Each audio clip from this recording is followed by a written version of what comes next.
let's jump right in. We got Larson as the favorite at 5-1. There's zero chance that the Chop doesn't have Larson on his bet. Hammer. I mean, you have to, right? Like, yeah.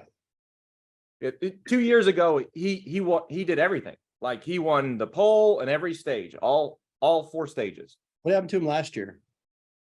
They had a crazy race last year. It was 13 yellows. Busher was upside down in the infield. Yeah, that's where like Larson wanted to quit, and they came back and they were good. They were in contention to win. They're late. They were gonna win until Briscoe running them down, spun out and caused a late yellow that kind of jumbled the order. You know those late yellows you love, Chop? Yeah, That's what happened last week. Last week worked out. Last year worked out. Or last year, yeah. yeah. All right, so we got Larson, Byron 7-1, Hamlin 8-1, Truex 9-1, Elliott, Chastain, Bell, Busch, Reddick, Bowman. I mean, I agree. It's the Hendrick and Gibbs parade. So let's talk Hendrick specifically. We love Larson. Byron at 7-1, Elliott at 10-1, Bowman at 18-1. Are you taking all 4, Professor, or are you shading away? I mean, gosh, we're gonna get some hate mail. Should we be a little shocked at the 9's return from injury? Just like he's been okay, but just okay.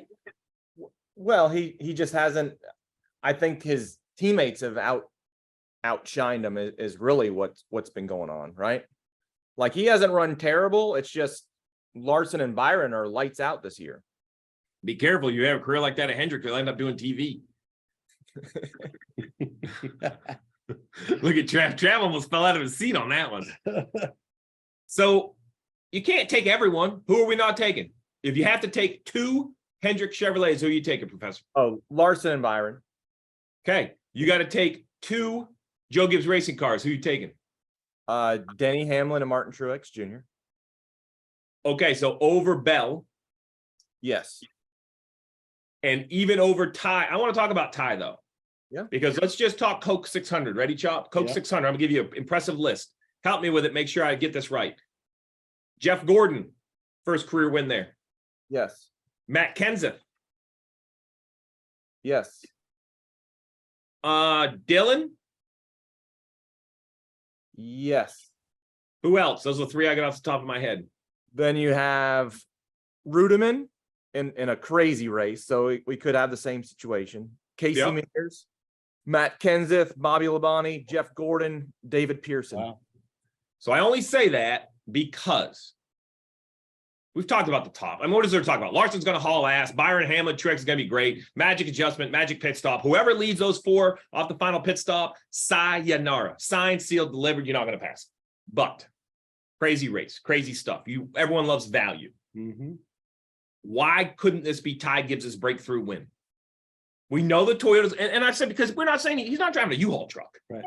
I mean, that car's going to roll. I know I always see your bet sheet. You got a little nibble down there on the long shot. He's going to pop. I mean, 65-1. Yeah, that's hard to pass up.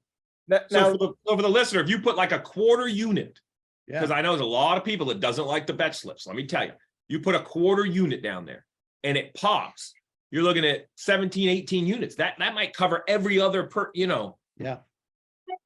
So do you think this race is too long for somebody like that? He won last year. Well, of course, that was Xfinity, right? Yeah. And how long was that? So 300. 300. So I hear you, but no, man, you seen that kid? Man, that kid ain't out at the bar. Man, that kid ain't eating fried. I can tell you right now, he ain't on the Chopper and Letarte diet. I mean, that kid right there is it. My point is, I hear what you're saying. And in decades ago, yes, it's long. But man, Ty he's kind of turned a corner this year, had a consistent run of top 10s. I see him making less dumb mistakes. Who's on top of the box? Isn't Gabe Hart? No, I'm not. Sorry, not Gabe Hart. Cale. Cale. Yeah. So Chris Gale is on top of the box. He's got a lot of experience. Like, I just think he has veterans with him.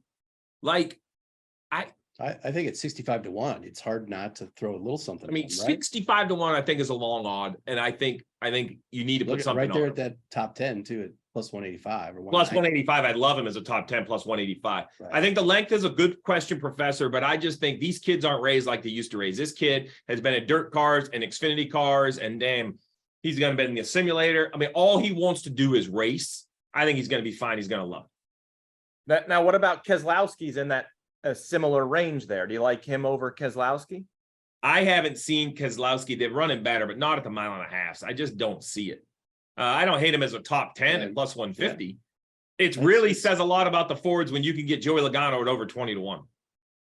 I hate to be that way, but I'll just say it. Blaney at over 20-1. Yeah. Harvick at almost 20-1. I mean, that just shows you the type of the favorite Ford on the board is the 13th favorite driver. That's got to hurt some feelings. It says it all. So we got we got Elliott and Chastain. Whew. He struggled there. Look, how long's it been since Chastain has won? Talladega last year. Okay, take Talladega off the board. That one doesn't count. Well, I mean, it counts, but not in handicapping. Next. Best he's ever done is 15. Okay, road course. Yeah. So when's the last oval? Well, he only has 2 wins. Exactly. That's my point. I say that tongue in cheek because look, he's gonna break through. But I think Chastain continues to run good. I do think he's going to have a little bit of mittens on after his big issue at Darlington. And I actually think that's going to be, I would never said this, and I'm not going to bet it at minus 160, but I think Chastain is going to have a good run somewhere inside the back half of the top 10, try to not lose his cool. I think we're going to talk about him when we get to matchups, because I do think he's going to have some consistent runs. Bell, Reddick, Busch. How about Busch in the RCR ride? I mean, I just can't get him there. I mean, he won at Vegas. Vegas? Did I lie? Vegas, right? California. 5 top 5s in the last 6. All right, Professor Kyle Busch. Predictor has him 8th. Let's go back to the predictor. You have Kyle Busch and Martin Truex Jr. almost the same. Yeah.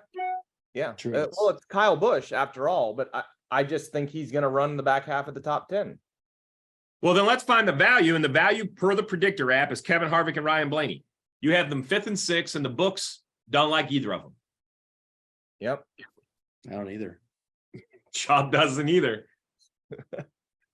I don't see it. I'd rather take my risk on the Gibbs kind of run. Well, if we scroll down a little bit here. Hold on. Oh, Harvick's been top 10 in the last 5 oval races at Charlotte. I talked to Harvick this week, and he said that his cars are better than they show. He goes, listen, I'm not saying I have the best car. He was very candid about it. So he has been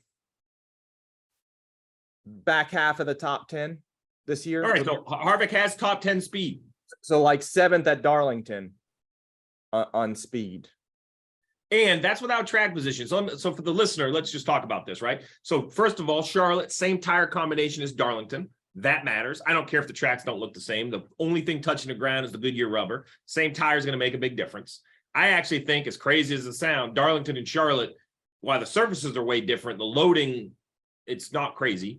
If he's top 10 speed with very little running position, if you're the leader chop, you're going to be way faster. So you're going to win the speed award, right? So if you take the drivers out that lead laps, I agree with Harvick. I think if you take a top 10 car and give it track position, it can lead, especially with Kevin Harvick behind the wheel.